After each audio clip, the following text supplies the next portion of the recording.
তাকনাতু মির রাহমাতিল্লাহ। ফুজাইল ইবনে আয়াজের কলিজার মধ্যে গিয়া আয়াতটা ধাক্কা মারছে। সুবহানাল্লাহ কোন। এই আয়াতটা দিলের ভিতরে একটা ধাক্কা মারছে। ফুজাইল ইবনে আয়াজ কয়, ও আল্লাহর বান্দা খারো, কি পড়ছো? বলে লা তাকনাতু মির রাহমাতিল্লাহ। বান্দা, পাহাড় সম পরিমাণ গুনাহ হইছে, খবরদার নৈরাশ হইও না, আমি আল্লাহর কাছে ক্ষমা চাও, আমি আল্লাহ তোমারে ক্ষমা করে দিব। সুবহানাল্লাহ। আরে ফুজাইল, শত শত গুনাহ করছো, আল্লাহ দরবারে তওবা করে আল্লাহ ক্ষমা করে দিবে।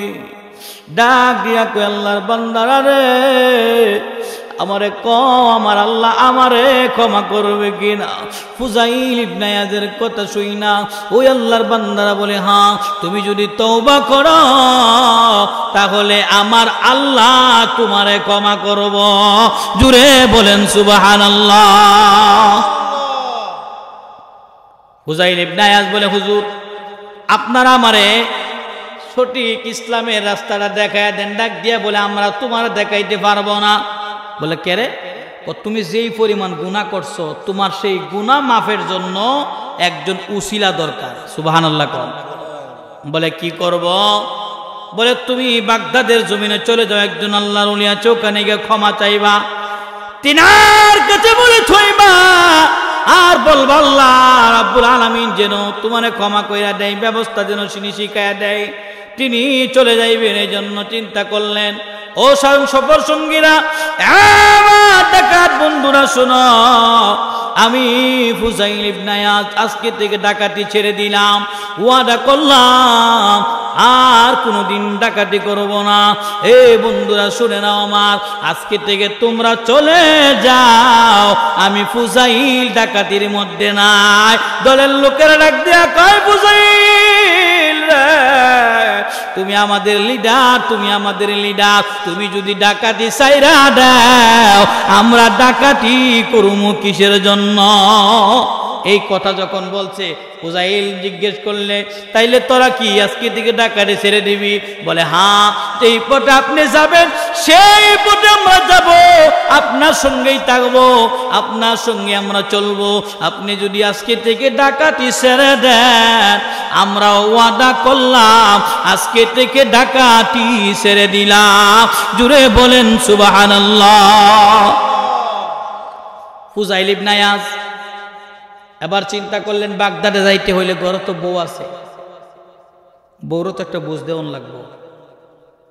চলে গেলেন বিবির কাছে, ডাক দিয়া বলেন, বিবি, বাবার বাড়ি চলে যাও, তোমার আমি স্বাধীনতা দিলাম। আরে বিবি, অনুমতি দিলেন, চলে যাও, থাকতে হবে না। বিবি এই কথা শুই না স্বামীর জিগাই, স্বামীরে, ও স্বামী, বিদায় দেওয়ার কারণটা কি জানতে পারি নাকি? বলে, হ্যাঁ, জানা যাবে। বিবি শোনো, আজকে থেকে ডাকাতি সাইরা দিছি, আর কোনো দিন ডাকাতি করব না। সুবহানাল্লাহ কইতেন না? ফুজাইল ইবনে আয়াজ বিবিরে বাড়ির সংবাদ জানায় চইলা গেলেন।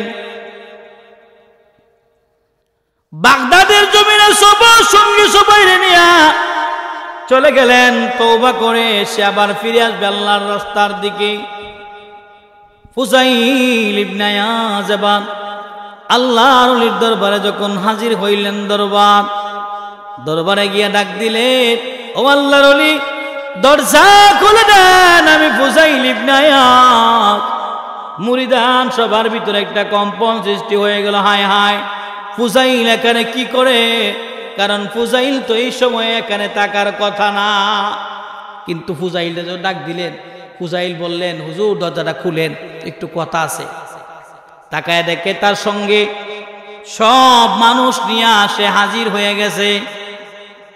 ডাক দিয়া বলে, ফুজাইল কি ব্যাপার? বলে, হুজুর আমি আপনার কাছে বায়াত হইব, আপনার কাছে মুরিদ হইতাম। হুজুর আপনি আমারে মুরিদ করেন, আর আমি আমি আমার গুনার জন্য অনুতপ্ত, আমি তওবা করতেছি, আমি লজ্জিত হয়ে গেছি, আমারে তওবা ফরায়া দেন।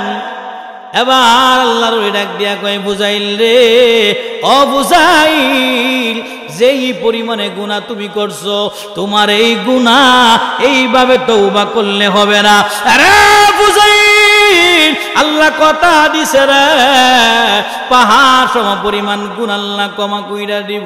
তবে শোনো রে, তুমি তো আল্লাহর হক শুধু নষ্ট করো নাই, তুমি তো আল্লাহর হক নষ্ট করছো, সঙ্গে সঙ্গে বান্দার হক তুমি নষ্ট করছো। আল্লাহুম্মা সাল্লি আলা সাইয়্যিদিনা মুহাম্মাদ নাবিয়িনা শাফিয়ানা মাওলানা মুহাম্মাদ। আল্লাহুম্মা সাল্লি সাইয়্যিদিনা মুহাম্মাদ নাবিয়িনা শাফিয়ানা মাওলানা আদ আসেন আমরার দয়াল গনবী, বসেন মোদের হৃদয়ে, হৃদ নয়নে দেখিব গো আপনায়, প্রান্ত গীতে অন্তরে।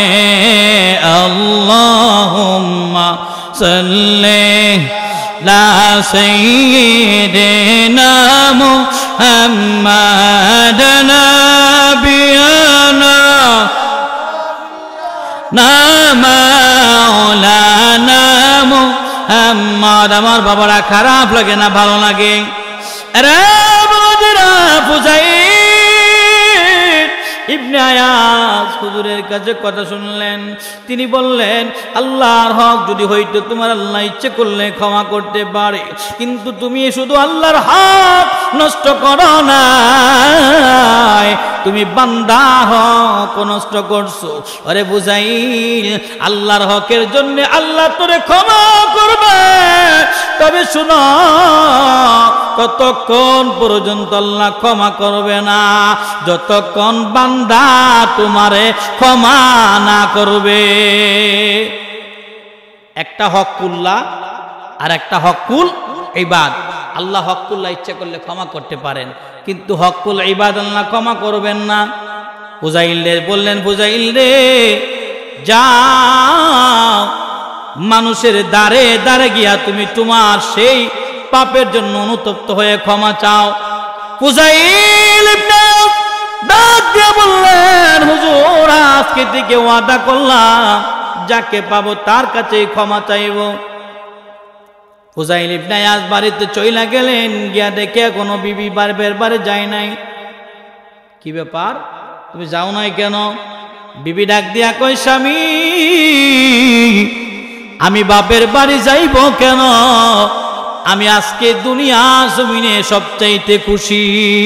জুড়ে বলেন সুবহানাল্লাহ। এই কথা বলার পরে স্বামীরে জিগায়, স্বামী স্ত্রীর জিগায়, কি ব্যাপার, আমার তো আজকে টাকা পয়সা কিছু নাই। বলে, স্বামী শোনো, বিয়ের পর থেকে কোনোদিন রাত্রে আমার সঙ্গে ঘুমাও নাই, ডাকাতির জন্য চলে গেছো, রাত্রিবেলা ডাকাতি করছো, আমার সঙ্গে কোনোদিন ঘুমানোর সুযোগ তোমার হয় নাই। তবে স্বামী শোনো রে, প্রত্যেক দিন নামাজের বিছানায় এই কপাল লাগাইয়া চোখের পানি দিয়া যাই নামাজটা বিজাইছি, আর আল্লাহরে কইছি, মাবুদ আমার ফুজাইলের মনটা বড় ভালো, মালিক তোমার ফুজাইল বড় নরম মনের মানুষ আল্লাহ, কিন্তু স্বভাবটা বড় খারাপ, ডাকাতি করে তুমি তারে ক্ষমা কইরা তুমি তোমার দিনের পরে তারে কবুল করে নাও। আরে ফুজাইল, প্রতি রাত্রের কান্না আমার আল্লাহ আজকে কবুল করছে। আর শুনো, তুমি আমার বিবাহের পর এই পর্যন্ত কোনোদিন তোমার হারামের 1 টাকা পর্যন্ত আমি কোনোদিন বক্ষণ করি নাই। জুড়ে বলেন সুবহানাল্লাহ। এই আদম জাতির আল্লাহ নিজ হাত দ্বারা বানাইছে, এই জাতিটা দামি না কম দামি? বান্দা যখন গুনাহ করে আল্লাহ বান্দারে ডাকে, ও বান্দা তুমি আসো, আমি আল্লাহ তোমার ক্ষমা করে দিব। লা তাকনাতু মির রাহমাতিল্লাহ।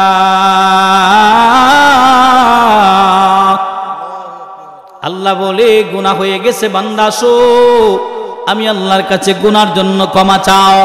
আমি আল্লাহ কথা দিলাম, তুই বান্দার গুনাহগুলি আমি আল্লাহ ক্ষমা করে দেব।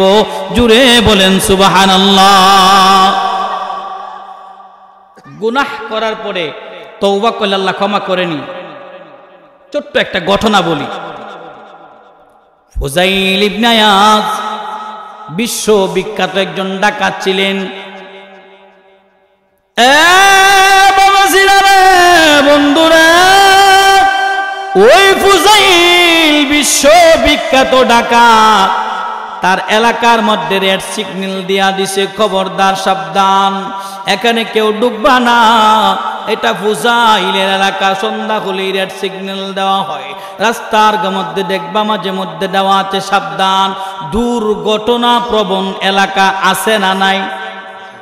সতর্কবাণী কেন দেওয়া হয়? কারণ এই জায়গার মধ্যে অ্যাক্সিডেন্ট হয়, ডাকাতি হয়। কথা বলেন ঠিক কিনা? ফুজাইলের এলাকার মধ্যে লিখে দিছে সাবধান, এটা ফুজাইলের এলাকা, মানে এটা খুব ডেঞ্জারাস জায়গা, এখানে কেউ আসবে না। তিনজন আল্লাহর ওলি ব্যবসা করে তারা বণিক মানুষ ফিরে আসতেছিলেন। এমন সময় সন্ধ্যা হয়ে গেল, সন্ধ্যা ঘনিয়ে গেল। সাইনবোর্ড তারা ফলো করে নাই, ওই ফুজাইলের এলাকার মধ্যে তারা ঢুকে গেছে। এমন সময় এক বৃদ্ধ লোক ডাক দিয়া বলে, ও আল্লাহর বান্দারা, তোমরা কোথা থেকে আসছো? বলে, আমরা সফর করে আসছি, ব্যবসা কাজে গেছিলাম, আমরা মুসাফির, আমরা বণিক, আমরা ব্যবসা করে বাড়ির উদ্দেশ্যে রওনা হয়েছি। বলে, তোমাদের সঙ্গে কি মালপত্র আছে নাকি? বলে, হ্যাঁ। বলে, আল্লাহর বান্দারা শোনো,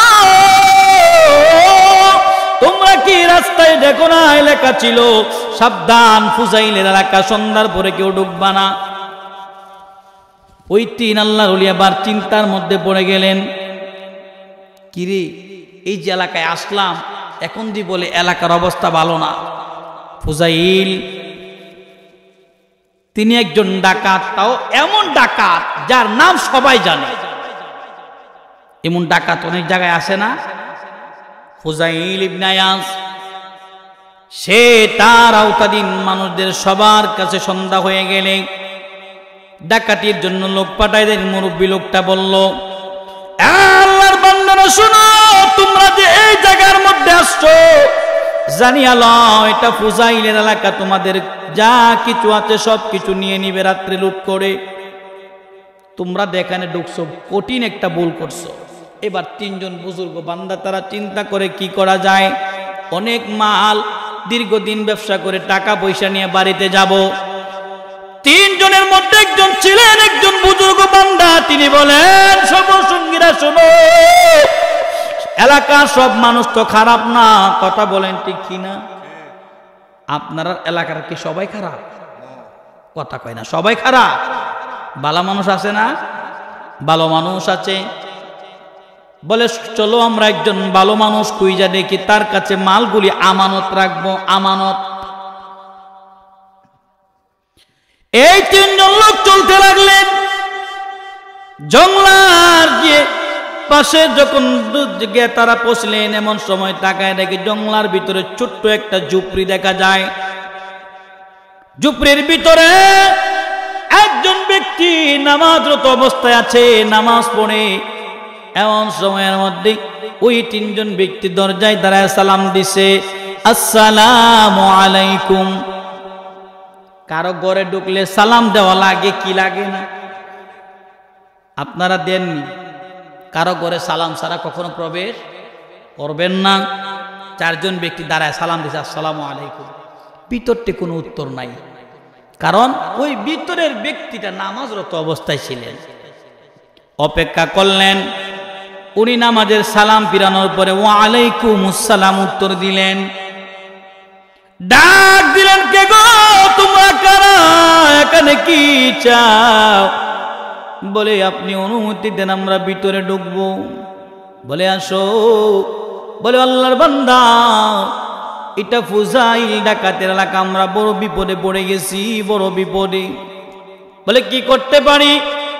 আমাদের দীর্ঘদিনের ব্যবসার কিছু মালামাল আছে, আপনার কাছে আমানত রাখতে চাই, মালগুলি একটু আমানত রাখেন।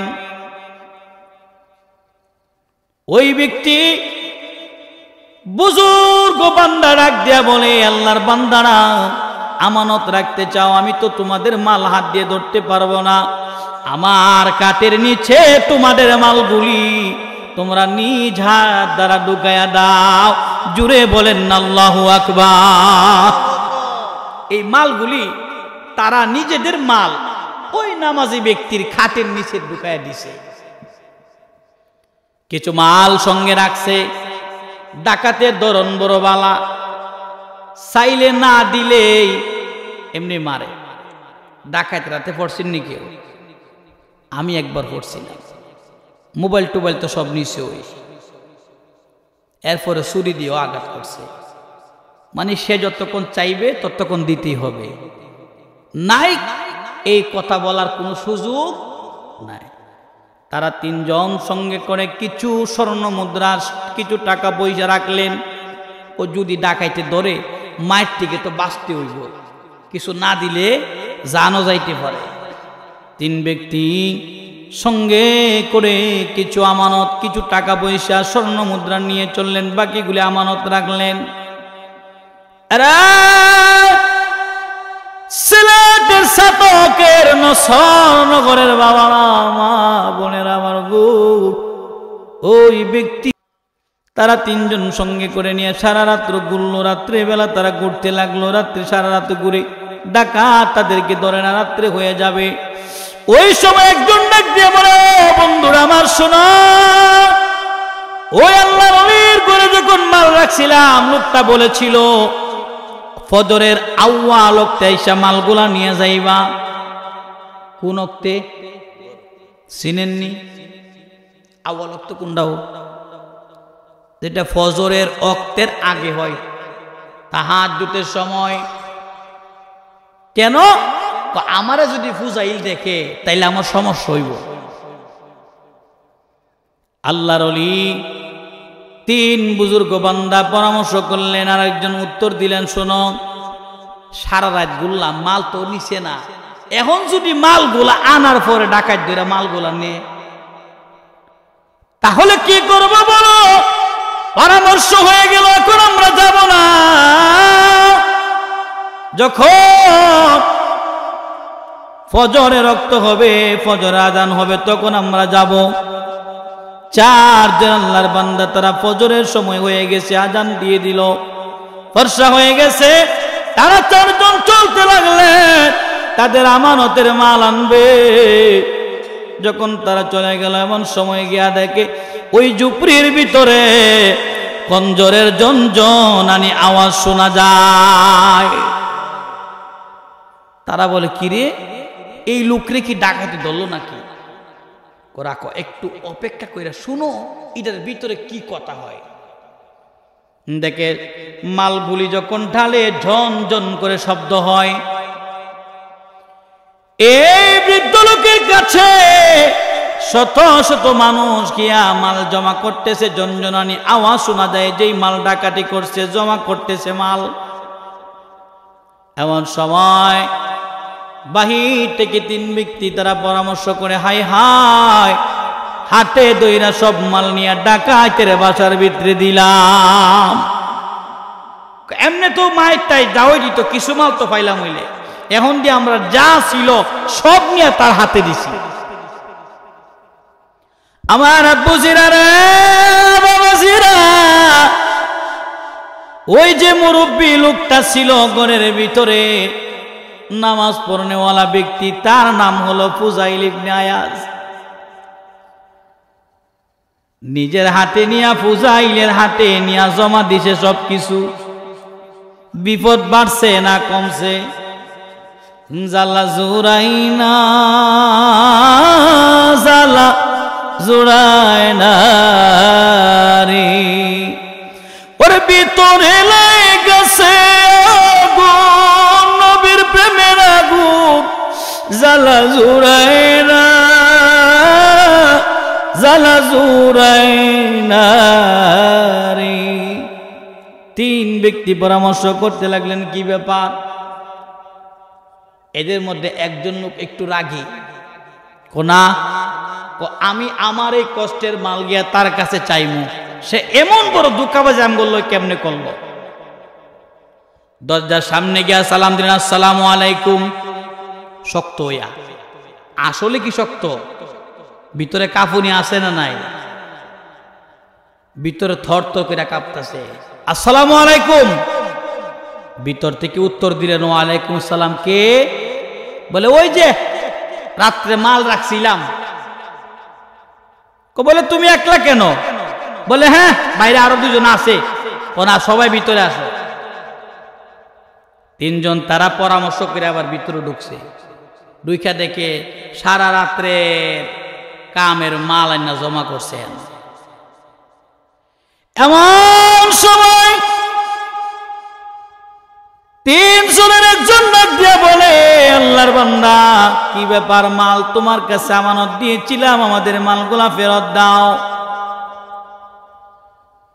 ফুজাইল ডাক দিয়া বলে, তোমাদের মালগুলা কি আমার হাতে জমা দিছ নাকি?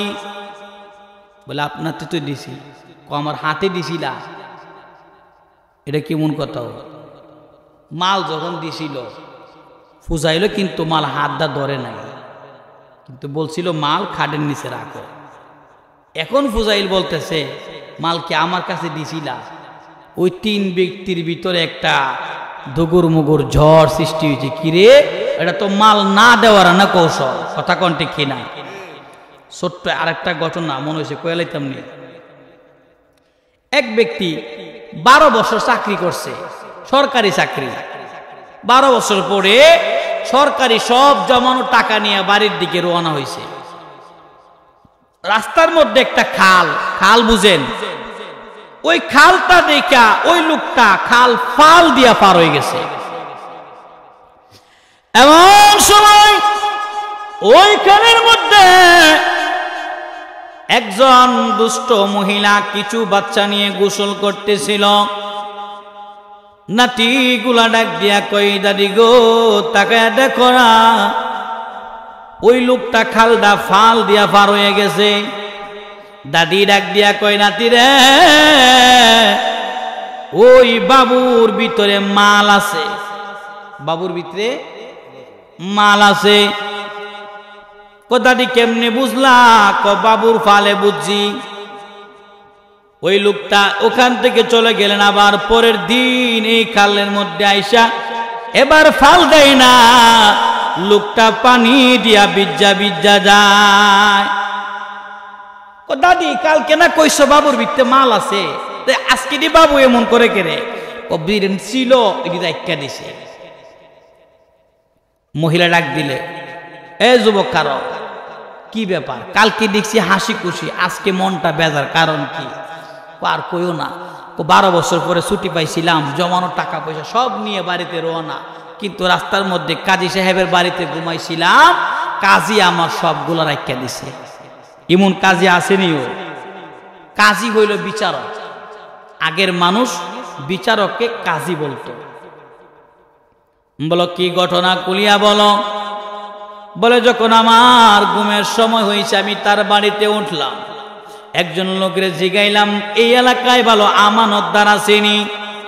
ডাক দিয়ে বলে, হ্যাঁ, তুমি ওই কাজের বাড়িতে যাইবা, গিয়া দেখবা কাজী বড় আমানতদার, কাজীর কাছে মাল আমানত রাখতে পারো। সে চলে গেলে রাত্রেবেলা যখন মালগুলি রাখলো, কাজী সাহেব একটা চাবি তার কাছে সুরায়া দিশার বলছে, আলমারিত মাল রাইকা ঘুমাও, তোমার মাল তুমি রাইকা আরামে ঘুমাও। এই বেচারা সুন্দর করে মাল ডয়ের তালা মাইরা চাবি নিজের হাতে রাইকে ঘুমাইছে। কিন্তু সকালে ওইটা দেখে চাবি চাবির জায়গা, আলমারিও আলমারির জায়গা, কিন্তু ভিতরে মাল নাই। বেড়া কান্দে, কাজী সাহেব আমার মাল দি। বেড়া উপকারের গারো লাগতে বুঝি, মাল তো আমি দিছি, নাইকের আমি কেমনে জানি? মালকে আমার এত দিছিলানি? বলে না। মহিলা ক, ও যুবক কান্দিস না, তোর একটা কথা বলি, আমি যদি তোরে মালগুলা নিয়ে দিতে পারি রে, আমারে কি দিবি বলো? মহিলা ডাক দিয়া কয়, তুমি যদি আমারে কিছু দাও তাহলে তোমার উপকার করব। ওই বিন্দিসি যুবক ডাক দিয়া বলে, বুড়িমা যদি উপকার করতে পারো শতে 10, শতে 10, তুমি প্রতি শতে আমার 90 দিয়া 10 টাকা লয়ে যাইবা। মহিলা কই, নাতিরা রে আয় আয়, ওই সমুদ্রের পারের সিলুক সার যত আছে, এই খালের পারে যত সিলুক সারা আছে সব টুকাই একটা বস্তার ভিতরে বর। সিলুক সার বুঝেন? মাটির হাড়ি ভাঙ্গা আছে না, এই হাড়ি ভাঙ্গা কংক্রিট অনেকগুলি একটা বস্তার ভিতরে বইরা একজন নাতির মাথা তুইলা দিছে, ল কাজীর বাড়ির যাবো।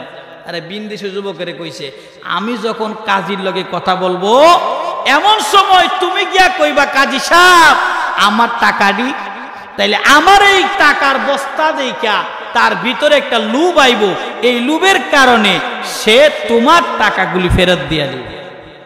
বুদ্ধিটা সুন্দর না? চলছে সুন্দর করে গেছে। গিয়া সাইরা ডাক দিছে, কাজী সাহেব আমি ভিক্ষুক মানুষ, এত টাকা পয়সা রাখমু কই, আমার এই টাকা দিয়ে আমানত রাখতাম। কাজী সাহেব সুন্দর করে চাবিটা চুরাইয়া দিছে। এমন সময় ওই বিন্দিসি যুবক গিয়া ক, কাজী সাহেব আমার টেয়ারি। ক আচ্ছা দে লইয়া যা। এই যুবক টাকাগুলা লইয়া কিল কিল কইরা হাসে। বুড়ি মহিলা তিনিও হাসে। অপর দিকে কাজী সাহেব মনের আনন্দে হাসতে লাগলো। এবার উজির জিগাই, কাজী সাহেব কি ব্যাপার, কথা বইল না? মহিলার দ্বারে গিয়া বলে, ও মহিলা কি ব্যাপার, তুমি হাসো কেন? বলে ফায়া 10। ফায়া? এই বিন্দিসি যুবক হাসে কেন? বিন্দিসি যুবক ফায়া বস, সে তো সব হারাইছিল, এখন তো 90 টাকা পাইছে। মহিলা বলল ফায়া 10। আর বিন্দিসি যুবক হাসে কে রে? সে ফায়া বস। মহিলা তাইলে এই কাজী সাহেব হাসে কে রে? কাজী হইল পসার বাস। জুড়ে কথা বলেন ঠিক কিনা? আমাদের দেশে এমন লোক আসে না নাই যারা আমানতের খেয়ানত করে? আল্লাহ তাদেরকে কাল কিয়ামতের ময়দানে কখনো জান্নাত দিবেন না। কারণ যে বান্দা হকুল ইবাদ নষ্ট করে আল্লাহ ওই বান্দারে ক্ষমা করবেন না। আমার বাবাজিরা, ওই যে ফুজাইল দেখ দিল, মাল কি আমার হাতে দিছিলানি? বলে না, আপনার খাটের নিচে রাখছিলাম। বলে তাকায়া দেখো, 3 যুবক মাথা নোয়াইয়া দেখে রে, যেমনি মাল রাখছিল ঠিক তেমনি মাল জাগাত পড়ে আছে। জুড়ে বলেন সুবহানাল্লাহ। তাদের মধ্যে একজন বইলা ফলাইছে, ফুজাইল যেই টাকার জন্য তুমি মানুষ হত্যা করতে দ্বিধা করো না, এতগুলি মাল তোমার কাছে রাখলাম, তুমি মাল ফেরত দিলা, আমাদেরকে মাল দল্লা না, কারণ কি? ফুজাইল ডাক দিয়া বলি, তোরা আমারে একটা জিম্মাদার বানায়া গেছো, বিপদের মধ্যে রাইকা গেছো। সফর সঙ্গীরা বলে, ফুজাইল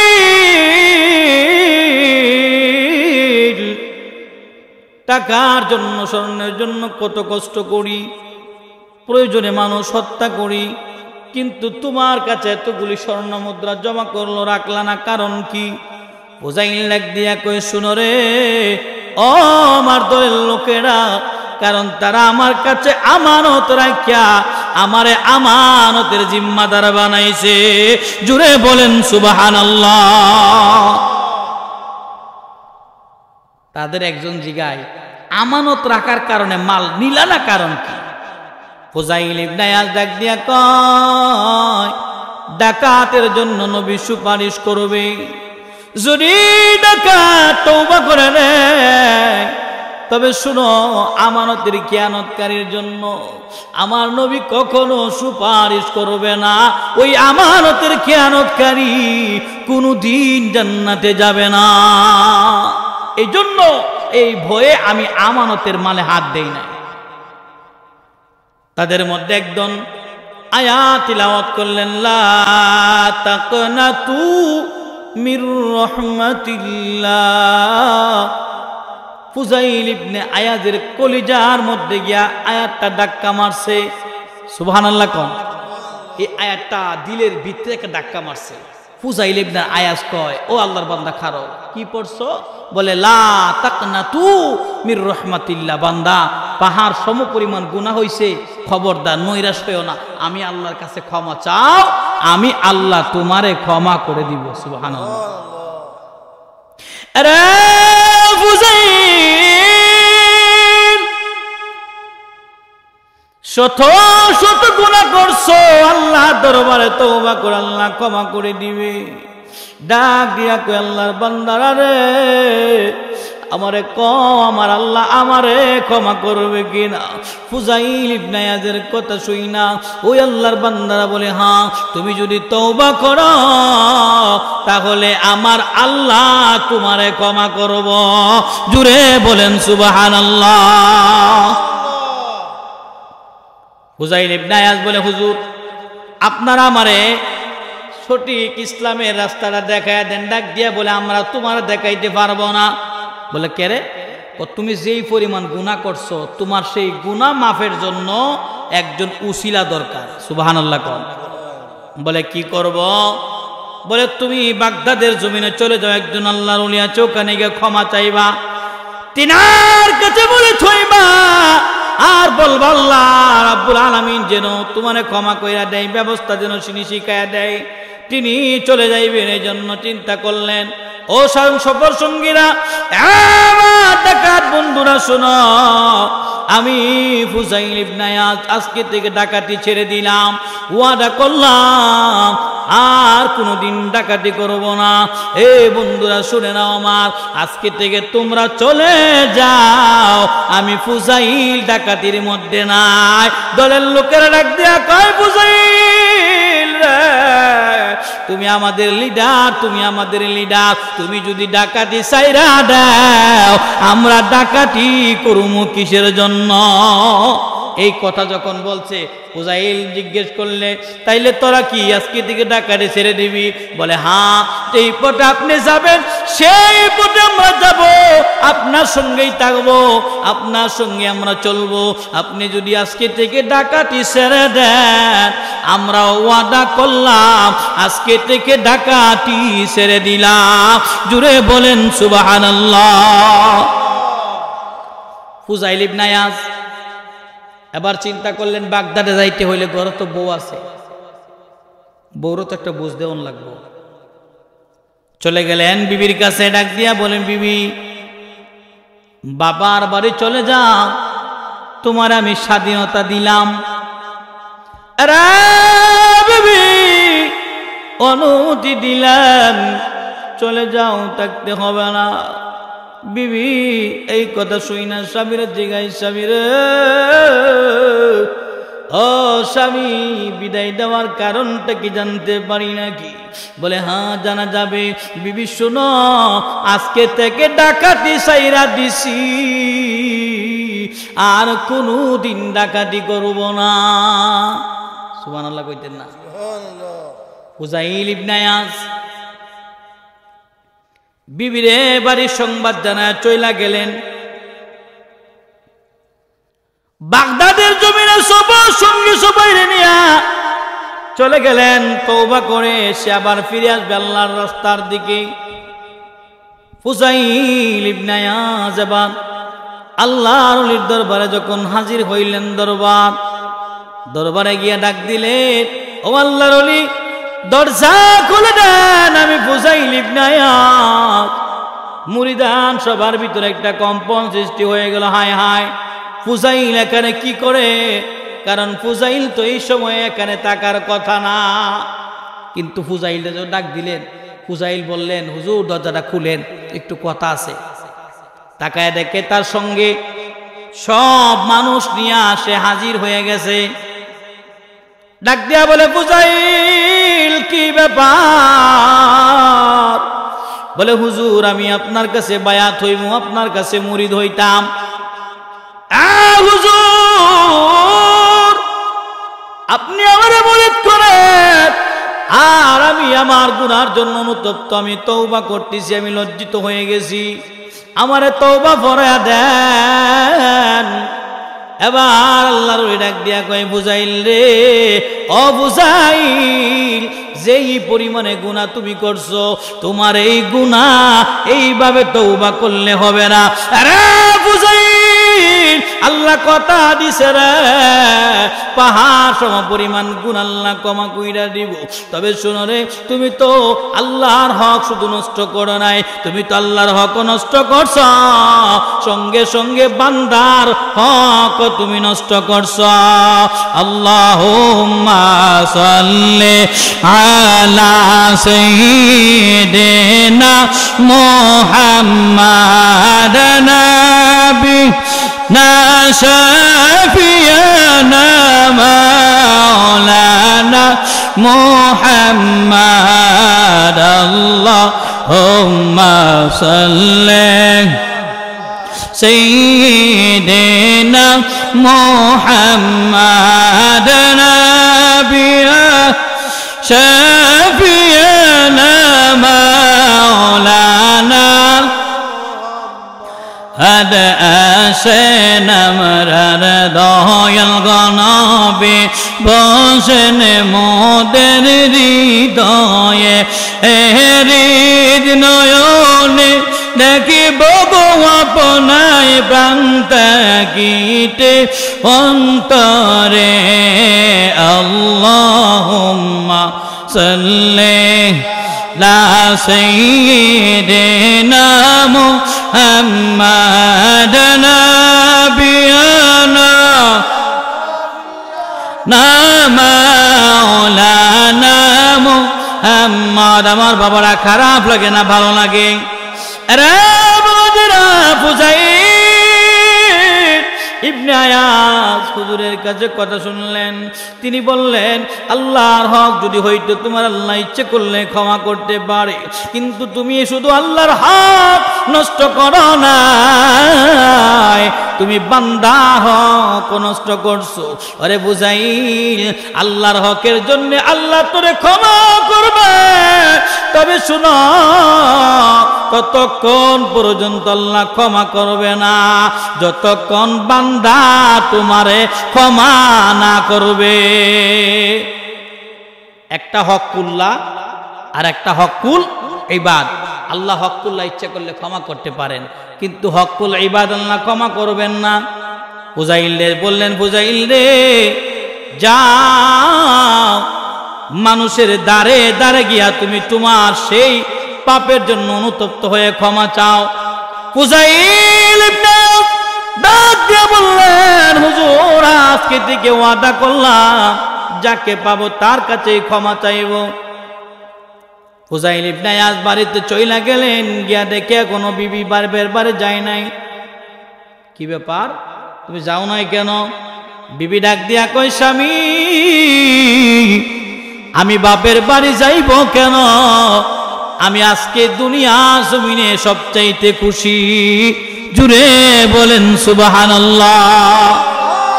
এই কথা বলার পরে স্বামীরে জিগায়, স্বামী স্ত্রীর জিগায়, কি ব্যাপার, আমার তো আজকে টাকা পয়সা কিছু নাই। বলে, স্বামী শোনো, বিয়ের পর থেকে কোনোদিন রাত্রে আমার সঙ্গে ঘুমাও নাই, ডাকাতির জন্য চলে গেছো, রাত্রিবেলা ডাকাতি করছো, আমার সঙ্গে কোনোদিন ঘুমানোর সুযোগ তোমার হয় নাই। তবে স্বামী শোনো রে, প্রত্যেক দিন নামাজের বিছানায় এই কপাল লাগাইয়া চোখের পানি দিয়া যাই নামাজটা বিজাইছি, আর আল্লাহরে কইছি, মাবুদ আমার ফুজাইলের মনটা বড় ভালো, মালিক তোমার ফুজাইল বড় নরম মনের মানুষ আল্লাহ, কিন্তু স্বভাবটা বড় খারাপ, ডাকাতি করে তুমি তারে ক্ষমা কইরা তুমি তোমার দিনের পরে তারে কবুল করে নাও। আরে ফুজাইল প্রতি রাত্রের কান্না আমার আল্লাহ আজকে কবুল করছে।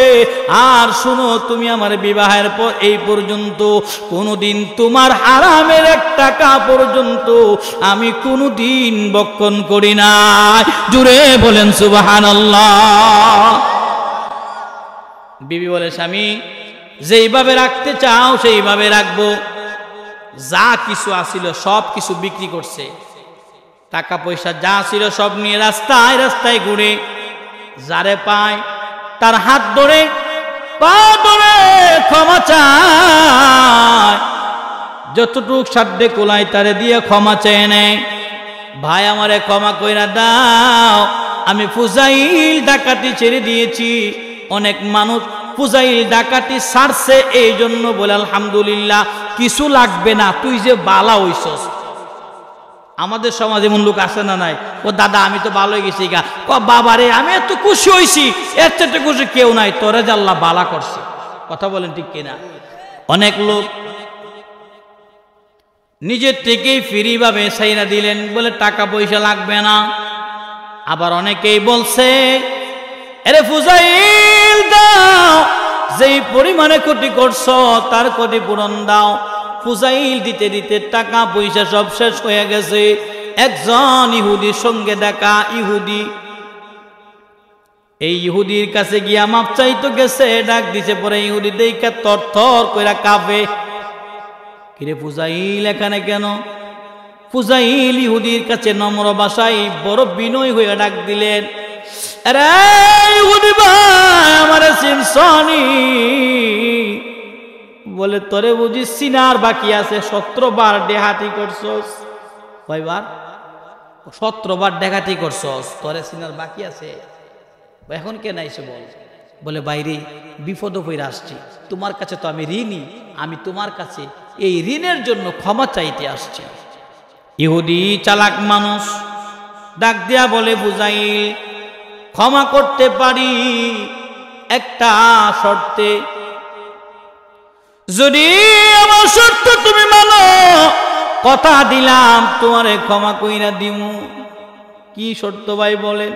বলে, শর্তটা হলো রে, আমার বাড়ির ডান দিকে তুমি যেই পাহাড় দেখো, এক রাইতে পাহাড় কাইটা যদি বাম দিকে আনতে পারো তাহলেই তোমারে ক্ষমা করমু। আচ্ছা বলেন, এটা ক্ষমা করার কথা? সময় দিছে 1 রাত। বলছে এই পাহাড় ডান দিক থেকে কাইটা বাম দিকে আনবা, আনতে পারলে তোমার ক্ষমা, এছাড়া কোনো ক্ষমা নাই। ফুজাইল অপারগ হয়ে বললেন, ভাই ঠিক আছে, তোমার শর্তে আমি রাজি, আমি চেষ্টা করে দেখি। ফুজাইল এশারের নামাজ আদায় করে এবার হাতের মধ্যে একটা কুদাল আর একটা, আপনারা দেশে কি বলে টুরি, আমাদের দেশে বলে টুরি, পাইসা বা টুকরি, নিয়া মাটি কুড়তে লাগলেন। কুড়তে কুড়তে একটা মানুষ কুড়লে না, সর্বোচ্চ 100 টুরি কুড়লো, কিন্তু পাহাড় কি সরানো সম্ভব? ফুজাইল পাহাড় কুড়তে কুড়তে অল্প কিছু মাটি ডান দিক থেকে বাম দিকে নিয়ে সময় ফুজাইল শুনে ফজরের আযান হয়ে গেছে রে। ফুজাইল কাম বন্ধ কইরা ফজরের নামাজ পড়ার জন্য মসজিদে চলে গেছে। মসজিদে ইহুদি ভোরবেলা ঘুম থেকে উঠটা দেখে ফুজাইল কি করে দৃশ্য দেখার জন্য ফুজাইলের দৃশ্য দেখব, দরজার সামনে খাড়িয়া দেখে ফুজাইল নাই। ইহুদি সেখানে দাঁড়ায় মনে মনে ভাবতেছে, আর ফুজাইল ওপর দিকে ফজরের নামাজ পড়তে গেছে। এমন সময়ের মধ্যে ফুজাইল ইবনে আয়াজ নামাজ পড়তে গেছে। ইহুদি তাকে দেখে, এই পাহাড় ডান দিক থেকে রে কোনো মানুষ নেওয়া লাগে না। ডান দিকে একটা মুসুরা দিছে পাহাড়টা, আবার বাম দিকে মুসুরা দিছে, সামনে একবার নাড়া দিছে, পিছনে একবার নাড়া দিছে। এই পাহাড় মানুষের মতো হাইটা হাইটা ডান দিক থেকে বাম দিকে গিয়া দাঁড়ায়া গেছে।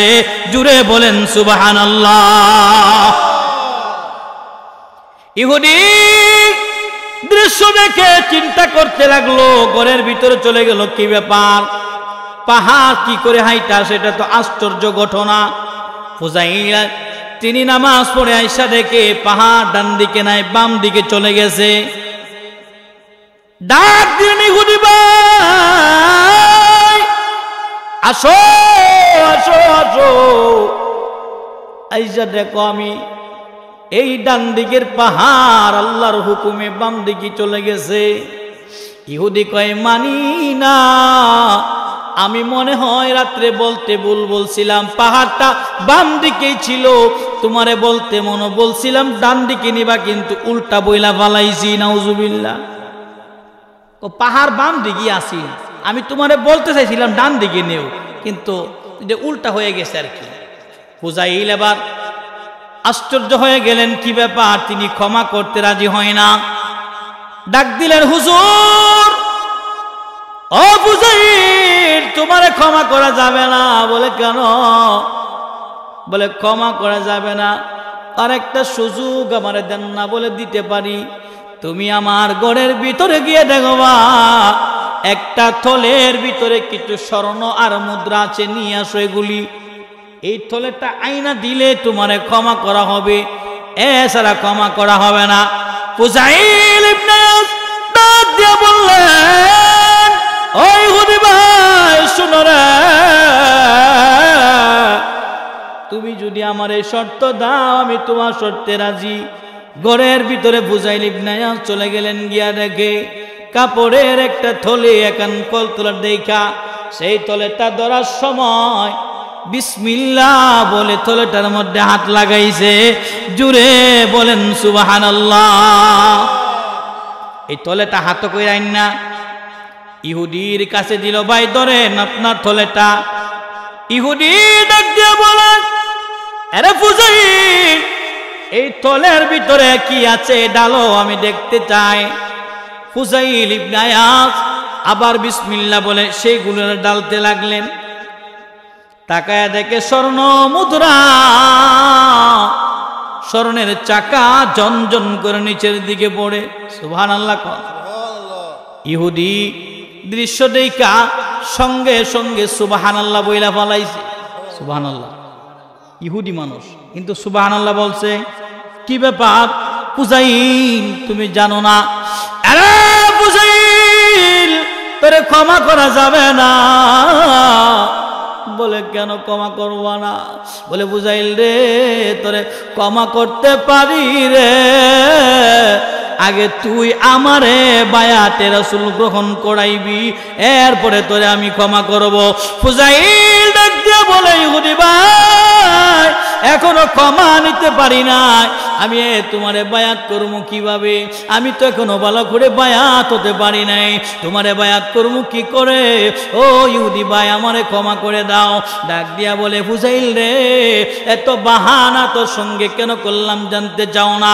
আরে ফুজাইল, কি ব্যাপার, যখন তোরে শর্ত দিলাম এই ডান দিকের পাহাড় বাম দিকে নিয়ে যাইবা, আমি যখন ভোরবেলা ঘুম থেকে উঠি তাকায় দেখি কেউ নাই, তাকায় দেখি রে ওই পাহাড়টা আমার আল্লাহর হুকুমে চারটা মুসরা দিয়া মানুষের মতো হেঁটে হেঁটে ডান দিকের পাহাড় বাম দিকে গিয়া দাঁড়ায়া গেছে। দৃশ্যটা দেখা আমার মনে হইল আসলে তুই সাধারণ মানুষ না, আমার আল্লাহ তোরে ক্ষমা কইরা দিছে রে। আমি তাওরাতে জানছি আল্লাহর নবী রহমাতাল লিল আলামিনের উম্মতের ক্ষমতা আল্লাহ এত বেশি দিব, বিসমিল্লাহ শহীদ যখন কোন জিনিসে হাত লাগাইব, যখন যেটা নিয়ত কইরা ধরব, আমার আল্লাহ সঙ্গে সঙ্গে নিয়তের বরকত দান করব। জুড়ে বলেন সুবহানাল্লাহ। বিসমিল্লাহ বরকত আছে না নাই? ফুজাইল, আমি দেখছি এই পাহাড় আল্লাহর হুকুমে ডান দিক থেকে বাম দিকে আসছে, তোমারে ক্ষমা করি নাই। তুমি যে স্বর্ণ মুদ্রাগুলি নিজে ফালাইছো, এই স্বর্ণ মুদ্রাগুলি স্বর্ণ মুদ্রা ছিল না, এটা আমি পাহাড়ের গুড়ে থেকে কিছু মাটি চাকা আনছিলাম, আইনা এই থলের ভিতরে রাখছি তুই বুঝাইলে পরীক্ষা করার জন্য। তোমারে বলছিলাম স্বর্ণ মুদ্রার থলেটা ভিতর থেকে আনো, তোমার নিয়ত কিন্তু বিসমিল্লাহ বলে তুমি ধরছো স্বর্ণ মুদ্রা মনে করে। আমার আল্লাহ মাটিরে আর মাটি রাখে নাই, আমার আল্লাহ মাটিরে স্বর্ণ মুদ্রা বানায়া দিছে। জুড়ে বলেন সুবহানাল্লাহ। ওরে কেউ বুঝিতে পারে না রে ওলি আল্লাহর খেলা, ওরে জোর করিয়া বুঝতে গেলে তার গোটে মরণ জালা। কেউ বুঝিতে পারে না রে ওলি আল্লাহর খেলা। কথা বলেন ঠিক কিনা? আল্লাহ রাব্বুল আলামিন বান্দাদেরকে ক্ষমা করে দেন। ফুজাইল ইবনে ইয়াসকে আল্লাহ ক্ষমা করে দিলেন। বান্দা যেই কথা বললাম, আল্লাহ দুইটা হকের মধ্যে একটা হক ক্ষমা করেন আল্লাহ নিজে, আর একটা হক ততদিন ক্ষমা করে না যতদিন বান্দা বান্দাকে ক্ষমা না করবে।